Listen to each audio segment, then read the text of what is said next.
What is up, everyone? It's Thomas with Real Broker here in St. Augustine, coming at you live every Wednesday, 8 o'clock ish, when technology agrees with me. Coming at you with the market stats, the local news you need to know about, everything about buying, selling, or investing in our area. And also at the end, I'm going to try and keep it towards the end where I do a question and answer round. So if you have any questions about moving here, about what things to do around here, questions about buying a house, selling a house, go ahead and drop them in the comments below. And if you're watching the replay, go ahead and leave those questions in the comments. I'll get back to them as soon as I can. I had some technical difficulties a second before, so I'm hoping I don't have any more. It seems that the past month, every single week, I've had some problem when it comes down to this live stream. But we're going to keep trucking forward, guys. So let's head on to the market stats. I'm going to share my screen because I figured out how to do it on a MacBook, and I got all the permissions and everything. So we're good to go. Oh my gosh. All right. This is, we're working here, guys. Okay. So this is really frustrating. So let's take a look at Florida here. So Florida closed sales. Okay, so we're into 2023 now. Now we only have November's numbers for the entire state of Florida. Hasn't been fully reported yet. I guess we're waiting for every MLS in the entire state of Florida to put everything in there. But you can see that closed sales are down. And if you're comparing it from November of last year, 26,000 closed sales to 17,000 closed sales. That is a huge drop in sales, and that's amazing to even think about. So let's take a look at average sale price because I know that's important to a lot of people. So let's see average sale price. Going to apply that to the entire state of Florida, and the average sale price has year over year it's gone up. So here we're at $535,000, and last year we were at $432,000 for the average sale price across the entire state of Florida. We hit a peak in May of about $602,000, which then kind of slowly, with increases of interest rates, inflation, and just the media talking about it every single day of our lives, it's gone down to 535,000. So who knows what happens in these next couple of months? We're all hoping that the interest rate situation gets a little bit better, but we don't know. We don't know what's going to happen. So let's take a look at Jacksonville. Okay, so let's look at the stats because the stats will guide us. Average sale prices remain pretty steady, right? So average sale price last year was $352,000, and now we're at the average sale price of $466,000. Now compare that to the entire state of Florida.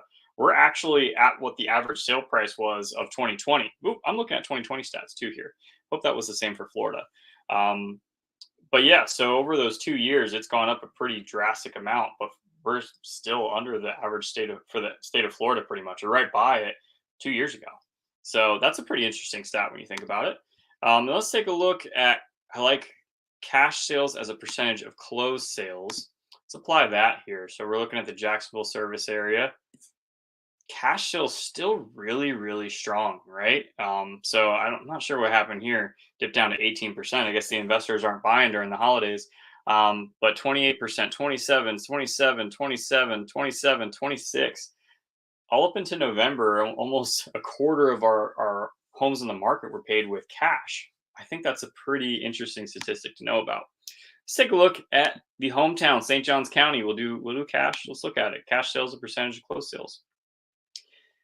Cash sales as a percentage of closed sales is actually, looks like it's higher in St. Johns County, with almost a third of cash sales for everything on the market in November. That's pretty staggering. Versus 2020 was down to 20%. So that's a lot of cash in our market. Okay. Well, all right, let's take a look at average sale price. No average sale price is going to be down, right? Average sale price. Okay, so yeah, exactly. So we peaked in May over here at 745 average sale price. I mean, that's a really high number, especially when you're comparing it to 2020 485 average sale price. So they were actually above the average sale price of the state of Florida at that point, but just slightly. And now they're much higher. You look here, we're at $635,000. It's a drastic difference compared to what was the state of Florida. Again, let's take a look here. Average sale price. It went back to 2020, yeah, 535. So we're $100,000 over the average sale price in the state of Florida. But we're also going to cover why I think that's happening here. That's going to go through some of the articles that I have to share with you guys here today. If you do have any questions about what's going on, let me know. Watch the wave go down. Let's see. Geekmeister, watch the wave go down to 2010 prices. What makes you say that? I'd really like to know. Because, 30% of the homes are bought with cash at this point. I don't know. I mean, I just want to know where you're coming from. Let me know in the comments below where you're coming from with that information, because I'd really like to know, Geekmeister. Why do you think it's going to go down to 2010 prices? When do you think it's going to go down to 2010 prices? But let's truck on here. Okay, going to go to the important news that you need to know about, guys. Right. So let me share my screen here. And this is something I just want to touch on here because I'm going to be coming out with the important news. I'm going to be interviewing Sheriff Hardwick here, right? So they have a little Q&A. I will leave it in the details below. They just did it. A couple of questions about crime and everything. I'm looking to put out about a 30-minute to 45-minute video interview with him. We're doing it tomorrow, so be on the lookout for that. But let's go on to our next news story about the EPA and the waterways in Florida. So I used to live in New York, and pretty much the only people you saw going into the Hudson were tourists, right? You never saw anyone that lived in New York going or touching the water at all because they just knew, right? I used to go fishing at a Sheep's Head Bay, and they'd take you off shore a little bit, but I mean, you'd still catch some funny stuff. So essentially, the problem is the Matanzas Riverkeeper said currently with the staff that they have, they don't have enough resources or the manpower to do the testing that they need to do. So they're actually not complying with the Clean Water Act. Florida has 37 pollutants they're supposed to be regulating, and they don't have the quality standards for. There are 40 more pollutants that there are standards on the books for, but they were adopted 30 years ago. So they're severely out of date. That's a lot of stuff in our waterways that has potential to hurt you that's not being regulated by the state. So, that's the first time I heard that, I always thought the water here was very clean comparatively. I would like to know what pollutants he's talking about. It doesn't go into detail into that, but that's definitely concerning because my sister just went under contract on a riverfront property in St. John's River. Is her daughter going to grow an extra leg? What's going to happen? I don't know. I think they need to be a little bit more clear when they're talking about pollutants. But trudge on to the next news story. I think this one's even more important. So let's keep going. Hopefully, I think what they should do, personally, I think what they should do is government work should really just be about keeping everything spotless clean. Downtown St. Augustine should not have a speck of dirt on it. The riverways, the beaches, all that should be taken care of by our local governments. And that also gets some people some jobs. I don't know how good that would pay at the end of the day. I don't know if that's a good idea or not. I think that would be, because at the end of the day, if the city's nice, people are going to want to come to it. If it's clean, people are going to want to hang out there. So if the waterways are clean, we're going to keep, obviously the wildlife alive too. But actually, no one wants to hang out in a dirty river, and that's gross, especially a dirty beach. I mean, I went to the beach at Coney Island, and I mean, yeah, it's not the way to go. In Jersey and Atlantic City, I mean, compared to our beaches, I mean, they're not testing pollutants up there, I'm sure. Either way, I love Jersey. All my Jersey people, I think New Jersey's, I think everyone talks shit on New Jersey because it's actually like a great place to live. And so they're keeping people away, right? It's like Greenland and Iceland, right? Everyone said that Iceland was Iceland, so that way it'd stay away. But in reality, Iceland had a lot of green on it. And vice versa. So here's a really important news story that people are looking forward to, and really a big reason why people move here. St. Johns County rated best for children. I got a little coffee today. It's kind of late for me, but we're doing it. St. Johns County rated best for children. St. Johns County does a better job of protecting children's health and education than any other county in Florida, according to a new report from the Florida Policy Institute. It said that the 22 Florida Child Wellbeing Index lists St. Johns County first overall, first in economic well-being, 11th in education, 41st in health, and first for family and community. So That's obviously a very awesome thing to hear about your community here. I went to school here in St. Johns County all the way up to middle school, and I think I got a pretty good education. At the time, I went to RB Hunt and I went to Sebastian Middle School, which I think RB Hunt is a rated A school right now. And I think Sebastian Middle School is rated B. Um, and when I went to Sebastian, I think it was a C school, but I think I got a great education. I didn't turn out so bad. If I did, let me know in the comments below how I could do better. I go to YouTube University a lot. But that's an amazing thing to see right here. I'll put that in the comments, the details below if you guys want to check it out. Um, but this is also a policy that they're going to be recommending to other places as well. So just to compare this here, let me share my screen one more time here because they compare it to the surrounding counties. And I think this is a pretty stark difference. Um, so outside St. Johns County, here's how the rest of North Florida ranks. Baker County, 31st overall. Clay County, 6th overall. So not too far off. That's just west of Jacksonville. So I mean, if you're looking to commute to Jacksonville, maybe looking for more of a rural area, Clay County may be the place to check out. It's a little far of a drive for me. So if you have any questions, I could probably refer you to a great agent out there.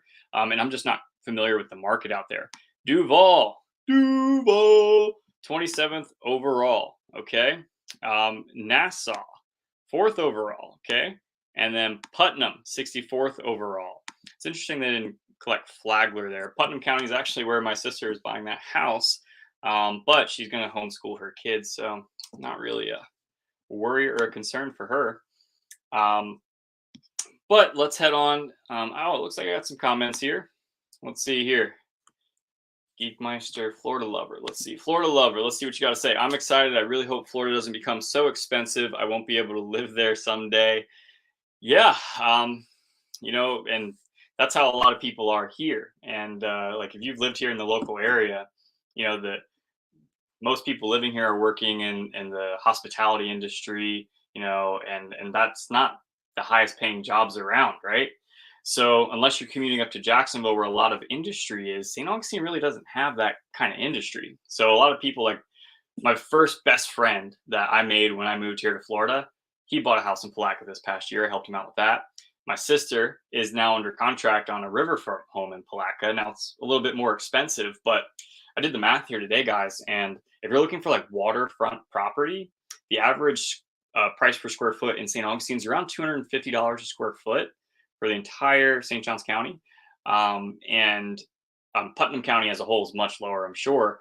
But waterfront property this is a 1,400 square foot home with an acre is right around $320 a square foot. So it's not that much more just to be on the other side of the river, and it's really, you're 15 minutes down to downtown Palatka, which is starting to get a lot more energy down there. It's a different vibe. I know they had a craft beer festival a couple months or like maybe a month ago, which was really surprising for me to see. But yeah, don't sleep on Palatka. Actually, I put up a great video today of my sister's house that she's under contract on. We had the inspections today, and man, it's awesome. She's got like a 100-foot dock. She's got 100 feet of waterfront, like right in front of her, an acre of land, and a 1,400 square foot house, 3 bedrooms, 2 bath, pretty much all done. Just around 450. So that's pretty significant. So there's definitely going to be options for you, Florida lover. There definitely will be options for you. Just maybe that's going to be in like a smaller town. Like if you're determining affordable, less than 450,000, then smaller town like Palatka may be the place for you. I think Palatka is super cute. And I'm going to do a video on that very shortly here because honestly, there's no other YouTube agents out there. So may as well, just take it, right? Why not? And so my sister's going to be down there, go hang out at her house, while I'm out there. Win-win. All right, so let's see here. Florida, it's sad that the waters have become so polluted. Some people say it may be too late, but we should still try, Yeah, the pollution's a big deal, What do you do, right? Yeah. I know in New York, they started like the Billion Oyster Project. And because oysters are what cleans the water organically, I guess. I don't know the science behind it. Don't ask me. But apparently, oysters do a really good job of cleaning the water. So they're throwing and trying to get more oysters to grow in the area in the bay, so they can start cleaning up the water around the city. I don't know if that's the way to go. I know there's a lot of volunteering here in St. Johns County. There's a boat called the Litter Getter, and you can just, if you want to go on a boat ride, and you volunteer to go and go to like a little island and then go pick up trash on the island, get on the boat, go, So hey, it's nice thing to volunteer, get out in the water for a day and clean up the intercoastal. Not so bad, right? I'd probably bring some beers. I don't know if you can do that, but let's see here. We got Brian. Brian is a longtime watcher. Appreciate you being here, Brian. Hi, Thomas. A few questions on your experience with new construction. When a home is nearing completion, how much lead time is typically for the big builder to give the buyer with the closing date? Oh, this is the worst part of it, honestly, because when you get down to the last 30 days of new construction, so the contract, you got to read your contract at the end of the day, and that's going to be what guides you. Um, but typically it's 30 days. But for example, I have something that's supposed to close at the end of this month. It was supposed to close in October, but we haven't been able to get Florida Power and Light out there to turn the power on, which can't really get someone to move in there if the power's not on. So we've had a delay since October, pretty much, for Florida Power and Light, which has been just awful. I mean, just it's something I prep everyone that goes into new construction, like, hey, they say this date, but after these past 2 years, anything can happen, and that can be delayed. It could come sooner. Maybe that doesn't work for you, and it can come later, and that probably doesn't work for you either, right? So making plans around closing on new construction is very difficult. Typically, they give 30 days notice. That's if everything's going right. So the people that I have that are supposed to close at the end of this month, I talked to the site agent this past week, and I said, hey, so how many days notice are you guys going to be able to give them? And it's like, well, the house is done. It's pretty much done. You just need to have the power turned on. So once we get the power turned on, we'll be ready to close in like a day or two. And it's like, what? That's just like I can't. And I told him, like, hey, this is a customer service experience too. Like, and there's nothing that I can do or say. If the builder wants to close, the builder wants to close, right? So then you just have to make an adjustment. So typically it's 30 days, but they will go in the contract. It says, I think 30 days is the maximum amount of time that they'll give you, but it can be up to 30 days. So at least in the contract for my specific person. So I double check your contract. But yeah, so they could put the power on whenever FPL decides to get out there. They turn the power on, say, okay, we're closing in a week. And then if they don't, then it's like, okay, it's $250 a day till you don't close. It's like, and so annoying. It really is. It's one of like the worst things. It's just like eating a shit sandwich. You just have to like just do it, because like I have to call the buyer, like, oh, hey, the builder said this. And they're like, what can you do about it? Nothing. So very frustrating. I hope that's not a situation you're going through right now, Brian. I know you were talking about doing new construction, and for everyone out there, he didn't use me. So let him know in the comments that he didn't use me. He's regretful though. He said he wished he used me. So, but don't dog on him too hard. But let him know in the comments what you think. So let me go back to the news story, guys. All right. So let's see here. Important news. Okay. I think I only got two more. So it's not going to be too much longer here, guys. So if you do have some questions, fire them off down below. I'm having a good time tonight. Loving the people, loving the interaction. Let's go. I'm having technical difficulties, but hey, you gotta keep moving forward, right? First world problems, right? Oh my gosh. St. Augustine Sailing Center approved by city. Now, this is something that I think is really cool, because I've been hearing about this and they've been struggling to get this push forward. And to me, it just seems like something that doesn't make sense, right? This sounds like something that's very, very cool. The St. Augustine Sailing Center, which is supposed to teach kids how to use the intercoastal waterways, what to do on a boat, all that kind of stuff. To me, I just bought a boat, of course. That sounds pretty amazing. I would definitely do that.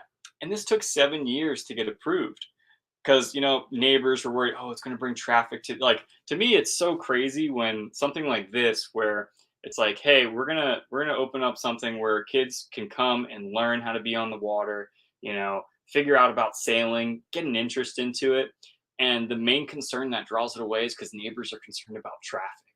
It's like, really? Like, that's something that's so cool in the neighborhood. I'd go there and just like sit there and build a boat or something. Or I don't know. I feel like it's just such a cool thing to do for the community. And it's just amazing to me that it took 7 years to get it passed. But that's just a light article there. But I think it's going to be something cool for, another option for kids to do here is like, hey, you know what? You want to learn how to sail? How many cities can say that, like, hey, we're going to teach your kids how to sail? Not many. I think that's pretty cool.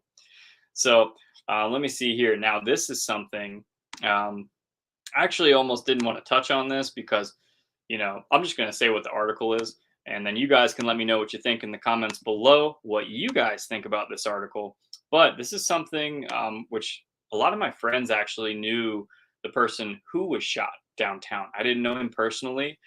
I don't want to show you this video, but the person that shot a man was standing up against the wall, and then the one guy physically assaulted him. The guy pulled out a gun and shot him. So it became a stand your ground case. And on Friday, the shooter had the right to pull the trigger. The judge agreed. So the physical assault, I don't know. Should I play it? Should I not play it? I don't know. Let me know in the comments below if you want me to play it. If not, I'll just leave it. I'll leave it in the details. You guys can check it out. But they have a video of it. Obviously, it's not great. And that case has been a big deal here. You'll go around downtown St. Augustine because this guy, I think his name was Justin Amoya. Let me double check that just so I'm not butchering his name. Oh man, of course. I deleted it. Okay, that's not. Here we go. Sorry guys. Give me 1 second here. I don't want to butcher this guy's name, but now I'm getting all these pop-ups and I close the tab. Let's see, Adam Amoya. Yep, that was it. So they're outside of Dos Gatos Bar, which is now closed. And they got in an altercation and Adam Amoya was shot. Now, if you go around downtown St. Augustine, you'll see signs on restaurants that say justice for Adam Amoya. It's a very emotionally charged thing in downtown because he worked at a lot of these restaurants downtown and everyone knew him kind of to just be like a nice guy. So it's hard to say from the video. I didn't know him at all, but interesting, stand your ground ruling case. What do you guys think about it? Let me know in the comments below. I'm going to head on to my last one, guys. So if you do have any questions, comments, go ahead and fire them off. But I'm going to go on to my last one, which has to do with an area right by me, actually. So this is a big deal, I think. Let's see here. Publix will be the anchor tenant of Elevation Pointe, a commercial office and residential development off of State Road 16 near Interstate 95 in St. Johns County. Plans call for 420 townhomes, 320 apartments, 2 hotels, and 100,000 square feet of retail and office space. So let's take a look here. So if you're looking at the map here, you can see that this is 95 here, and this is the outlets right over here, the St. Augustine Outlet Mall. This side has the Ford dealership, and the other outlets here that they actually picture this is completely destroyed now. This does not exist anymore. It's just flat land as of now.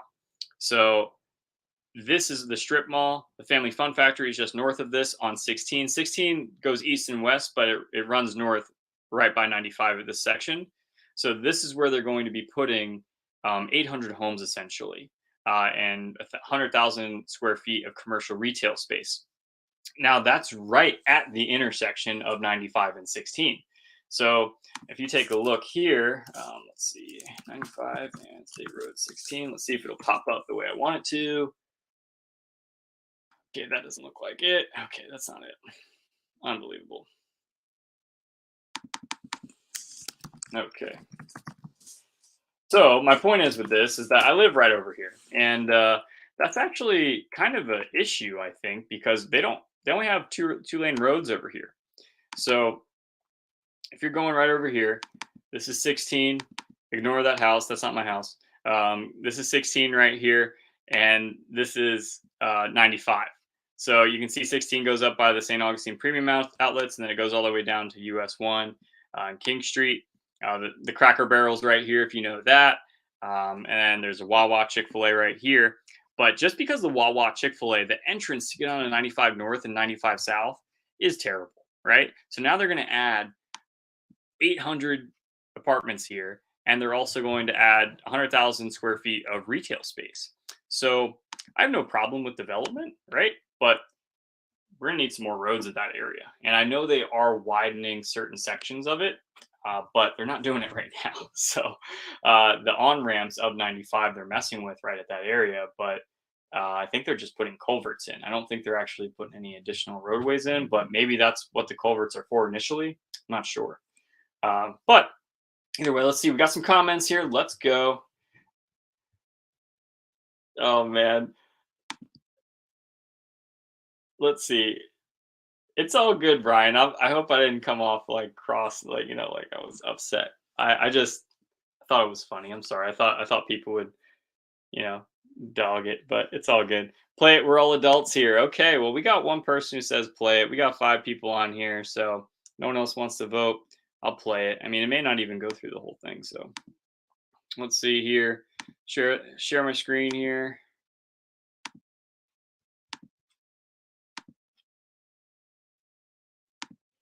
Okay, sounds like my wife just got home, which is nice. She goes to yoga at Serenity Yoga, new spot.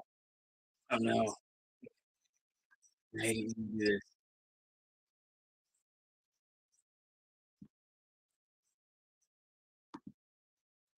Come on, I'm not gonna show. There we go. There we go.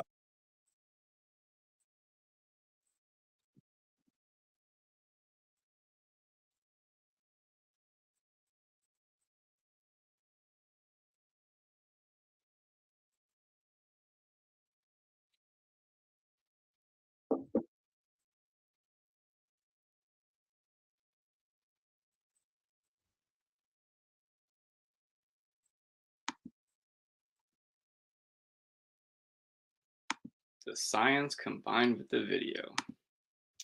Yeah, I don't know. I don't know, guys. I